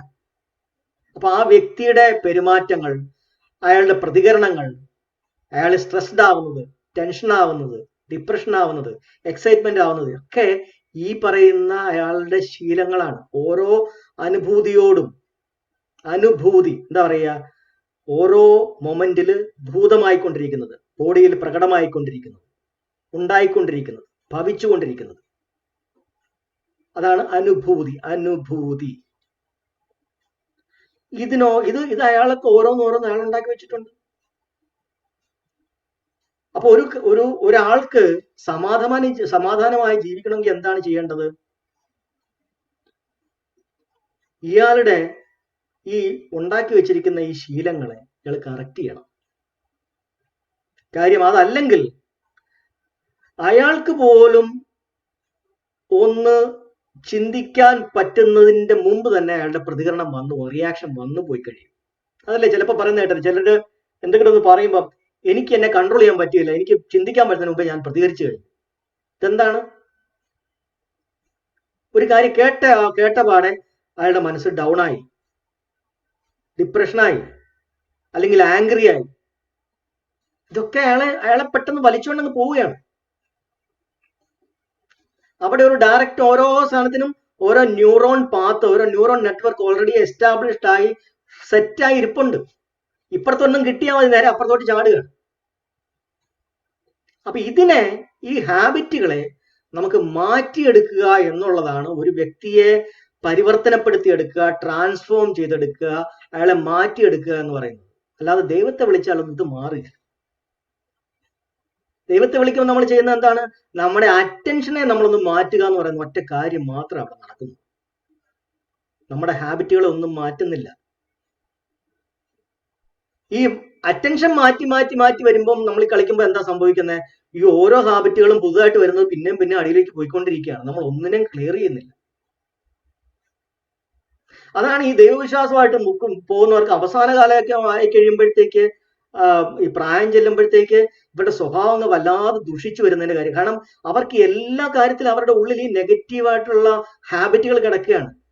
എന്തെങ്കിലും കേട്ടാല്, എന്തെങ്കിലും അറിഞ്ഞാല്, എന്തെങ്കിലും പറഞ്ഞാല്, എന്തെങ്കിലും കണ്ടാലും ഒക്കെ അവരങ്ങ് ഇറിറ്റേറ്റ് ചെയ്യാണ്. എന്നാൽ ദൈവവിശ്വാസമൊട്ട് കുറഞ്ഞിട്ടുമില്ല. കാര്യം എന്താന്ന് പറഞ്ഞാൽ കറക്ഷൻ ചെയ്യുന്നതിന് പോലെ ഓരോ സമയത്തും അതിൽ നിന്ന് എസ്കേപ്പ് ചെയ്യുമ്പോൾ ഈ പറയുന്ന ഹാബിറ്റുകളെല്ലാം അത് ഓരോന്നോരോന്നായിട്ട് അകത്തോട്ട് പോയിക്കൊണ്ടിരിക്കുകയാണ്. അടിഞ്ഞടിഞ്ഞടിഞ്ഞ് അവിടെ കൂടിക്കൊണ്ടിരിക്കുകയാണ്. അപ്പൊ അതുകൊണ്ട് മനുഷ്യനെ ഒരിക്കലും അത് സംസ്കരിച്ചെടുക്കുന്നില്ല. ഉണ്ടായ ഹാബിറ്റുകളെ സംസ്കരിച്ചെടുക്കുക തന്നെ വേണം. അതിനപ്പം എന്താ ചെയ്യണ്ടേ? അതിനാണ് ബുദ്ധൻ ഇതിനകത്ത് അടുത്ത അവസ്ഥയിലേക്ക് പോകുന്നത്. അപ്പൊ നമുക്ക് ഈ ഒരു അവസ്ഥ വരെ എത്തിക്കഴിഞ്ഞാൽ അടുത്തത് പ്രജ്ഞാവസ്ഥയിലേക്കാണ്. അതായത് അഷ്ടാംഗ മാർഗത്തിന്റെ 3 ഭാഗങ്ങളാണുള്ളത്. ആദ്യം ശീലം, സമാധി, പ്രജ്ഞ. ആ പ്രജ്ഞ എന്ന് പറയുന്ന വാക്ക് നമുക്ക് രണ്ടായിട്ട് തിരിച്ചു കഴിഞ്ഞാൽ പ്രത്യക്ഷ ജ്ഞാനം എന്നാണ്. പ്രത്യക്ഷ ജ്ഞാനം, പ്രത്യക്ഷം എന്ന് പറഞ്ഞാൽ കണ്ണ് ചിമ്മുന്ന ഒരു മൊമെന്റിലെ പ്രതി അക്ഷം, കണ്ണ് ചിമ്മുന്ന ആ ഒരു മൊമെന്റിൽ ഒരു മൊമെന്റ്, ആ മൊമെന്റിൽ എന്താണ് എൻ്റെ ശരീരത്തിൽ സംഭവിക്കുന്നത് എന്നുള്ള അറിവ് നമുക്ക് വേണം. ഉണ്ടായി കഴിഞ്ഞതിന് ശേഷം, പ്രതികരണം കഴിഞ്ഞതിന് ശേഷം അറിഞ്ഞിട്ട് കാര്യമില്ല. അത് തുടക്കത്തിലേ ഉണ്ടായി വരുമ്പോഴേ നമുക്കത് അറിയാൻ പറ്റും. അതിന് നമുക്കൊരു പ്രാക്ടീസ് വേണം. അപ്പൊ ഈ പ്രാക്ടീസ് നമ്മൾ ചെയ്ത് വരുമ്പോൾ നമ്മുടെ മനസ്സ് ഏകാഗ്രമായി വരുമ്പോൾ ശരീരത്തിൽ എല്ലാ സെൻസേഷൻസും നമുക്ക് കിട്ടി വരുന്ന അവസ്ഥയിൽ നമ്മൾ ഈ ഒരു പ്രാക്ടീസ്, അതായത് നമ്മുടെ ശ്വാസത്തെ നമ്മൾ കേന്ദ്രീകരിച്ചു, അതിനെ കൂടുതലായിട്ട് ഇങ്ങോട്ടേക്ക് നമ്മൾ അതിനെ ഷാർപ്പൻ ചെയ്തു, നമ്മുടെ ശരീരത്ത് സെൻസേഷൻസ് കിട്ടുന്ന, പൂർണ്ണമായ സെൻസേഷൻസ് കിട്ടുന്ന അതുവരെയുള്ള ആ ഒരു പ്രക്രിയ, അത് നമ്മൾ രാവിലെയും വൈകിട്ട് ഒരു മണിക്കൂർ വെച്ച് നമ്മൾ പ്രാക്ടീസ് ചെയ്ത് കഴിഞ്ഞാൽ കുറച്ച് ദിവസങ്ങൾ കൊണ്ട് നമുക്ക് കിട്ടും. കാരണം നമുക്ക് ഏതൊരു ഹാബിറ്റും 45 ദിവസമാണ് നമുക്ക് ആവശ്യമുള്ളത്. ഒരു പഴയ ഹാബിറ്റ് മാറ്റി പുതിയ ഹാബിറ്റ് ആക്കാൻ 1.5 മാസം അല്ലെങ്കിൽ 45 ദിവസമാണ് നമുക്ക് ആവശ്യമുള്ളത്. അപ്പൊ നമുക്കിപ്പോൾ ആവശ്യമുള്ളത് എന്താണെന്ന് പറഞ്ഞാൽ നമ്മുടെ ഉള്ളിലെ പഴയ ഹാബിറ്റുകളെ മാറ്റി നമ്മുടെ മനസ്സിന്റെ അകത്തെ ഈ എടുത്തുചാട്ടങ്ങൾ അല്ലെങ്കിൽ എന്തെങ്കിലും സംഭവിച്ചാൽ അപ്പൊ തന്നെ അതിനെ ഒരു പ്രത്യേക അവസ്ഥയിലേക്ക് നമ്മളെ കൊണ്ട് എത്തിക്കുന്ന മനസ്സിന്റെ ഈ ഒരു ഹാബിറ്റുകളെ നമുക്ക് കറക്റ്റ് ചെയ്യണം. അപ്പം ഹാബിറ്റുകൾ ഓരോന്നും ഉണ്ടാവുന്നത് സെൻസേഷൻസിനോടുള്ള പ്രതികരണത്തിൽ കൂടിയാണ്. അപ്പൊ സെൻസേഷൻസ് വരുമ്പോൾ തന്നെ അതിനെ നമ്മൾക്ക് തുടക്കത്തിലെ തന്നെ നമുക്കതിനെ കാണുകയാണെങ്കിൽ, അതിനെ അറിയാൻ പറ്റുകയാണെങ്കിൽ നമുക്കിതിനെ മാറ്റാം. അതിന്റെ ഒരു ചെറിയൊരു തുടക്കം ഞാൻ പറഞ്ഞുതരാം. എന്താണ് ബുദ്ധൻ ചെയ്തത്? ബുദ്ധൻ ഇങ്ങനെ ഇരുന്നിട്ട് അദ്ദേഹം ഇതുപോലെ തന്നെ അദ്ദേഹത്തിന് പിന്നെ നല്ല ഫോക്കസ് ഉണ്ട്. നേരത്തെ കോൺസെൻട്രേഷൻ മുഴുവൻ ട്രെയിനിങ് കഴിഞ്ഞിട്ടാണ് വന്നിരിക്കുന്നത്. കോൺസെൻട്രേഷൻ ആയിട്ട് അദ്ദേഹം അകത്തോട്ട് നോക്കിയപ്പോൾ അദ്ദേഹത്തിന് പെട്ടെന്ന് തന്നെ ഉള്ളിലേക്ക് അദ്ദേഹത്തിന്റെ സബ് കോൺഷ്യസിലേക്ക് അദ്ദേഹം ഇറങ്ങി. ശരീരം മൊത്തം പ്രകമ്പനം ചെയ്യുന്നുണ്ട്. എന്നിട്ട് അദ്ദേഹം നോക്കുമ്പോൾ ഓരോരോ ചിന്തകൾ ഓരോന്നും മാറി മാറി വരുന്നുണ്ട്. അപ്പം അത് ചിന്തകൾ ഓരോന്നും ചിന്തകൾ മാറി വരുമ്പം ശരീരത്തിൽ ഓരോരോ അനുഭൂതികൾ മാറി മാറി വരുന്നുണ്ട്. ആ അനുഭൂതികൾ ഓരോന്നും മാറി വരുമ്പം ആ ഓരോ അനുഭൂതിയോടും ചിലരോടൊക്കെ ഇഷ്ടവും ചിലരോട് അനിഷ്ടവും കാണിക്കുന്ന രീതിയിൽ മനസ്സ് പ്രതികരിക്കാൻ കിടന്ന് കുതിക്കുന്നുണ്ട്. അതും അദ്ദേഹം കാണുന്നുണ്ട്. അദ്ദേഹം എന്ത് ചെയ്തു? ഒന്നിനോട് ഇഷ്ടവും അനിഷ്ടവും കാണിക്കാതെ ആ അനുഭൂതികളെ മാത്രം അദ്ദേഹം ഒന്ന് ഒബ്സർവ് ചെയ്തു, ജസ്റ്റ് നിരീക്ഷിച്ചു. ഇപ്പൊ ഉദാഹരണത്തിന് ചെറുപ്പത്തിലെ ഒരു ഓർമ്മ വന്നു. ആ ഓർമ്മ വന്നപ്പോഴത്തേക്ക് പെട്ടെന്ന് ഒരു എന്താ പറയുക, ഒരു വിഷമം ഉണ്ടാക്കുന്ന ഒരു ഓർമ്മയാണ്. അത് വന്നു, ശരീരത്തിനകത്ത് ഒരു അസുഖകരമായ ഒരു സെൻസേഷൻ ഉണ്ടായി. അത് നോക്കുമ്പോഴത്തേക്ക് അദ്ദേഹത്തിന് അതിനോടൊരു ഇഷ്ടക്കേട് അദ്ദേഹത്തിന്റെ മനസ്സിങ്ങനെ കാണിക്കുന്നു. അദ്ദേഹം ആ ഒരു ശരീരത്തുണ്ടാകുന്ന അനുഭൂതിയോട് ഇഷ്ടവും അനിഷ്ടവും കാണിക്കാതെ ജസ്റ്റ് അതിനെ ഒബ്സർവ് ചെയ്യുക. നോക്കിയപ്പോ ആ അനുഭൂതിയുടെ വൈബ്രേഷൻ, ഇഷ്ടക്കേടിന്റെ ആ വൈബ്രേഷൻ അത് വന്നു. അത് കുറച്ച് കഴിയുമ്പോൾ ഒരു പീക്കിലെത്തി. കുറച്ച് കഴിയുമ്പോൾ അതിന് തന്നെ മാഞ്ഞു പോയി. ഇത് കൊള്ളാമല്ലോ എന്ന് തോന്നി. അടുത്തൊരെണ്ണം നോക്കുമ്പോൾ അടുത്തൊരു അനുഭൂതി അതും വരുന്നു. അതും അതിന്റെ പീക്കിലേക്ക് എത്തുന്നു. അതും കുറച്ച് കഴിയുമ്പോൾ അതങ്ങ് പോകുന്നു. അടുത്ത് മൂന്നാമത് പിന്നെ ഒരെണ്ണം വരുന്നു. അതും വരുന്നു, കുറച്ചു നേരത്തേക്ക് നിൽക്കുന്നു. അതും കഴിച്ച് കുറച്ച് കഴിയുമ്പോൾ അതങ്ങ് മാഞ്ഞു പോകുന്നു. നമുക്കും അറിയാം, നമുക്കിപ്പോ പെട്ടെന്നൊരു കാര്യം കണ്ടൊരു വിറയലുണ്ടായ, ഒരു ഷോക്ക് ഉണ്ടായാൽ കുറച്ച് കഴിയുമ്പോഴത്തേക്ക് നമ്മുടെ ശരീരത്തിൽ ആദ്യം ഉണ്ടാവും, പിന്നെ അത് കഴിഞ്ഞിട്ട് കുറച്ച് കഴിയുമ്പോൾ നമ്മുടെ ശരീരത്തിൽ നിന്ന് മാഞ്ഞു പോകും. അപ്പൊ ഇത് അദ്ദേഹം വളരെ കൃത്യമായിട്ട് അദ്ദേഹം വാച്ച് ചെയ്യും. പക്ഷെ നമ്മൾ സാധാരണഗതി നമ്മൾ ചെയ്യുന്ന എന്താണ്? അങ്ങനെ ഒരു സെൻസേഷൻ വരുമ്പോ തന്നെ നമ്മൾ കയറി എന്ന് പ്രതികരിക്കുക. ഇവിടെ അദ്ദേഹം അത് ചെയ്തില്ല. അതിനു പകരം അത് വരുന്നു, അത് വളരുന്നു, അത് മാക്സിമത്തിൽ മൂർധന്യാവസ്ഥയിൽ എത്തുന്നു, അതിനുശേഷം ആ വൈബ്രേഷൻ കുറഞ്ഞു പോകുന്നു. അതുവരെ അദ്ദേഹം നോക്കി നിരീക്ഷിച്ചുകൊണ്ടിരുന്നു. അപ്പൊ എന്താ സംഭവിക്കുന്നത്? അതിനകത്തോട്ട് അദ്ദേഹം പെട്ടുപോകുന്നില്ല, ഇഷ്ടമോ ഇഷ്ടക്കേടോ കാണിക്കുന്നില്ല. തന്നെ ആ വൈബ്രേഷൻ പോകുന്നുണ്ട്, തനിയെ മാഞ്ഞു പോകുന്നുണ്ട്. അദ്ദേഹം അന്നേരം മറ്റൊരു വാചകം അദ്ദേഹം പറയുന്നുണ്ട്. അതായത് ഉദാന എന്ന് പറയുന്ന ബുദ്ധിസ്റ്റ് സ്ക്രിപ്ചറിന്റെ, അതായത് നമ്മുടെ ഖുദ്ദക നികായം എന്ന് പറയുന്ന ത്രിപിടകത്തിനകത്ത്, സുത്തപിടകത്തിനകത്ത് ഖുദ്ദക നികായം എന്ന് പറയുന്ന നികായത്തിനകത്ത് പറയുന്ന ഒരു ഭാഗമാണ് ഉദാനത്തെ അദ്ദേഹം പറയുന്നുണ്ട്, ഉപജിത്വ നിരുജ്ജന്തി തേസം ഉപാസമോ സുഖോ എന്ന് പറയുന്നുണ്ട്. അതായത് ഓരോന്നും അത് വരികയും അത് അതിന്റെ മൂർധന്യാവസ്ഥയിലേക്ക് പോവുകയും പിന്നെ തന്നെ മാഞ്ഞു പോവുകയും ചെയ്യുന്നുണ്ട്. ഉപജിത്വ നിരുജ്ജന്തി, അത് ഉദിച്ചു വരികയും ചെയ്യുന്നുണ്ട്, കുറച്ച് കഴിയുമ്പോൾ അത് ഇല്ലാതെയായി പോവുകയും ചെയ്യുന്നുണ്ട്. അപ്പൊ പഴയ ഓർമ്മകൾ ഇങ്ങനെ വരികയും അത് വരുന്നു, അതനുസരിച്ച് ബോഡിയിൽ സെൻസേഷൻ വരുന്നു, അത് ഉയർന്നു വരുന്നു, പിന്നെ അത് താഴ്ന്നു പോകുന്നു. ആ വൈബ്രേഷൻ കൂടുന്നു, പിന്നെ കുറയുന്നു. ഇദ്ദേഹമാണെങ്കിൽ അതിനെ നോക്കുന്നുമില്ല, അതിനെ ജസ്റ്റ് ഒബ്സർവ് ചെയ്യുന്നുള്ളൂ. അതിനകത്തോട്ട് ഇഷ്ടമോ അനിഷ്ടമോ കാണിക്കുന്നില്ല, അതിനകത്തോട്ട് കൈയിടുന്നില്ല. അപ്പൊ ഇങ്ങനെ കണ്ണിലെ ആ ഒരു ഉള്ളിലെ കാഴ്ചയിൽ അദ്ദേഹം ഇതിങ്ങനെ നോക്കിക്കൊണ്ടിരിക്കുകയാണ്. സെൻസേഷൻസ് വരുന്നു, അത് അതിന്റെ പീക്കിലെത്തുന്നു, പിന്നെ കുറയുന്നു. അപ്പോ അദ്ദേഹം അതിനോട് ഇഷ്ടമോ അനിഷ്ടമോ കാണിക്കാതിരിക്കുമ്പം മനസ്സ് വേറെ രീതിയിൽ പഠിക്കുകയാണ്. ഇത്ര നാളും എന്താ മനസ്സ് ചെയ്തുകൊണ്ടിരുന്നത്? ഇഷ്ടമോ അനിഷ്ടമോ കാണിച്ചു അതിനോട് റിയാക്ട് ചെയ്യുന്ന ഒരു സ്വഭാവം കാണിച്ചുകൊണ്ടിരുന്നത്. ഇപ്പോഴെന്താ സംഭവിക്കുന്നത്? ഇഷ്ടമോ അനിഷ്ടമോ കാണിക്കുന്നില്ല, അത് തനിയെ വന്നു, തനിയെ സബ്സൈഡ് ചെയ്ത് പോകുന്നു, തനിയെ അത് മാഞ്ഞു പോകും. അപ്പൊ മനസ്സ് അതിൽ നിന്നും മുക്തമാവുകയാണ്. ആ ഇഷ്ടവും അനിഷ്ടവും കാണിച്ച് ചാടുന്ന ആ ചാട്ടത്തിൽ നിന്ന് മനസ്സ് മാറുകയാണ്. അപ്പം മൈൻഡിന്റെ ഹാബിറ്റ് മാറുകയാണ്. അവിടെ ആ പ്രത്യേക അനുഭൂതിയോട് അദ്ദേഹത്തിന്റെ മനസ്സ് കാണിച്ച ആ പ്രതികരണം അവിടെ അദ്ദേഹം മാറ്റുക. പിന്നെ ആ ഒരു പ്രതികരണം വന്നാൽ ആ മനസ്സ് പിന്നെ അതിനോട് പ്രത്യേകിച്ച് പ്രതികരിക്കത്തില്ല, ഇഷ്ടവും അനിഷ്ടവും കാണിക്കത്തില്ല. കാര്യം അതിനെ വേറെ രീതി ശീലിപ്പിക്കുകയാണ്. അങ്ങനെ അദ്ദേഹം ആ ശീലങ്ങളെ മാറ്റി കൊണ്ടുവരുമ്പം പിന്നെ അദ്ദേഹത്തെ വലിച്ചുകൊണ്ട് പോകാനുള്ള ശീലങ്ങൾ ഇല്ലാതാവുകയാണ്. ഇതാണ് അദ്ദേഹം അവിടെ നടത്തുന്ന കറക്ഷൻ. ഈ കറക്ഷൻ അതാണ് ഇത് കിട്ടിക്കഴിയുമ്പോൾ മനസ്സിന്റെ പ്രവർത്തനം മനസ്സിലായി ബോധോദയം കിട്ടിക്കഴിഞ്ഞതിന് ശേഷം 7 ആഴ്ചകൾ അദ്ദേഹം ശ്രമിച്ച് ക്ലിയർ ചെയ്യുന്ന ഇതാണ്. ഉള്ളിലേക്ക് നോക്കുന്നു, ഓരോരോ പഴയ ഓരോരോ മനുഷ്യന്റെ ഹാബിറ്റുകളെ അദ്ദേഹം ഒബ്സർവേഷൻ മാത്രം ചെയ്ത് മാറ്റുക.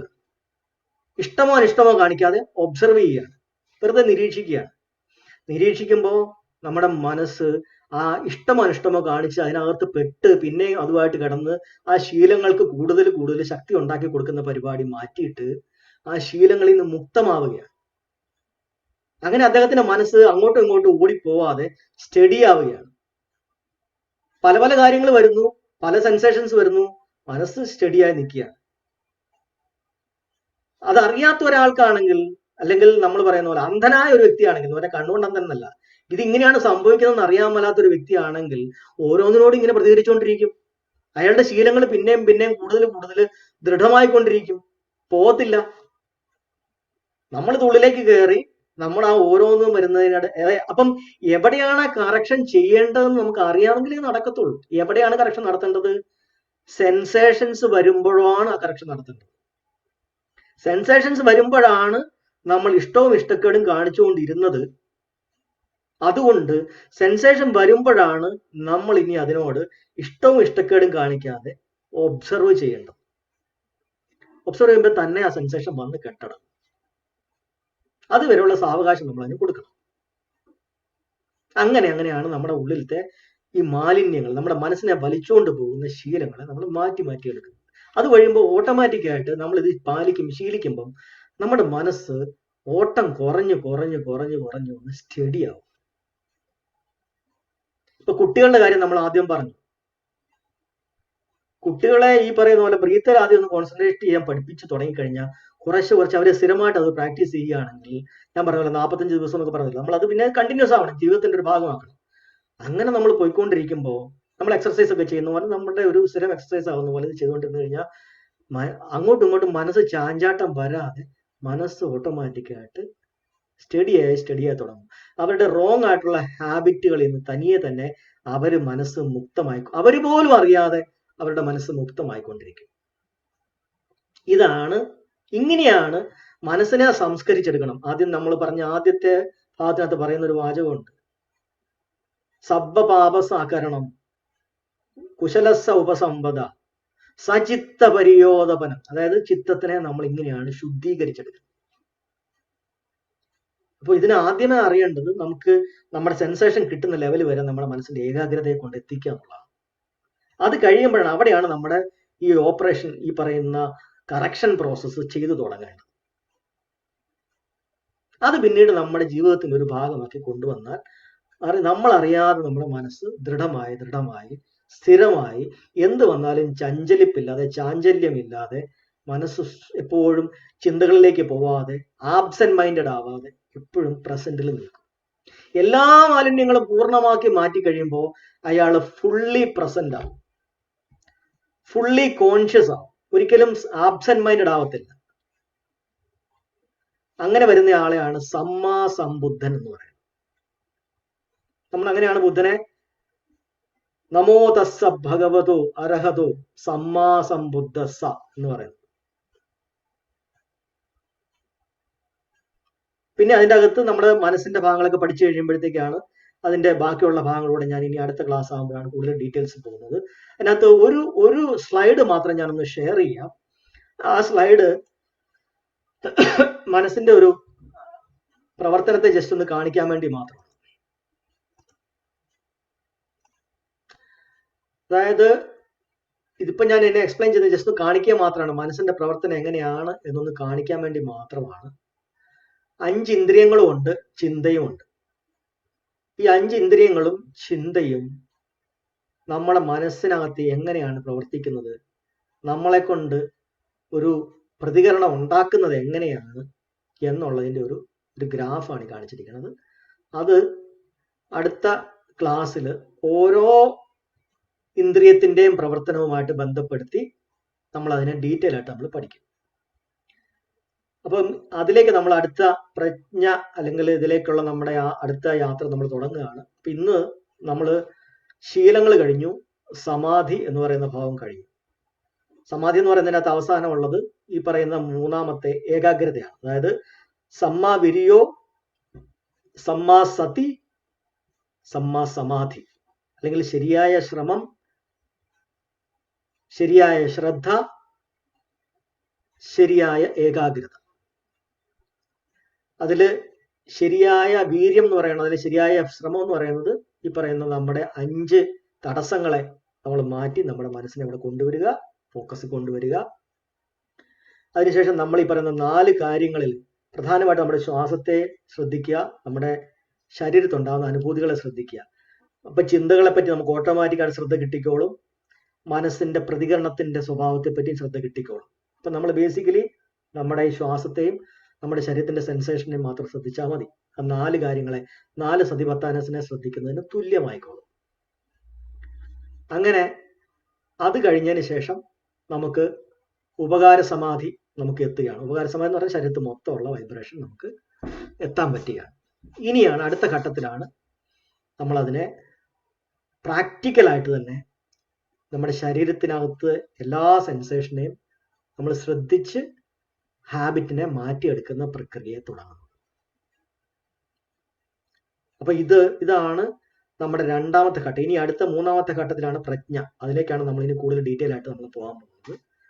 ഓരോ മൊമെന്റിലും ശരീരത്തുണ്ടാകുന്ന അനുഭൂതിയെ ശ്രദ്ധിച്ച് അത് നമ്മുടെ ഡെയിലി നമ്മുടെ ഓരോരോ കാര്യങ്ങൾ നമ്മൾ ചെയ്തുകൊണ്ടിരിക്കുന്ന സമയത്തും നമ്മുടെ ശരീരത്തെ സെൻസേഷൻ നമുക്ക് കിട്ടുന്ന അവസ്ഥയിലേക്ക് നമുക്ക് അങ്ങനെ ഒരു കഴിവ് കിട്ടും. നമുക്ക് ഇത് പ്രാക്ടീസ് ചെയ്യുന്നയാൾക്ക് ഇങ്ങനൊരു കഴിവ് കിട്ടും. ഇപ്പോഴത്തെ അവസ്ഥ എന്ന് പറഞ്ഞാൽ നമ്മൾ ശ്രദ്ധിക്കുന്ന കാര്യത്തിൽ മാത്രമേ നമുക്ക് ശ്രദ്ധ ഉണ്ടാകത്തുള്ളൂ.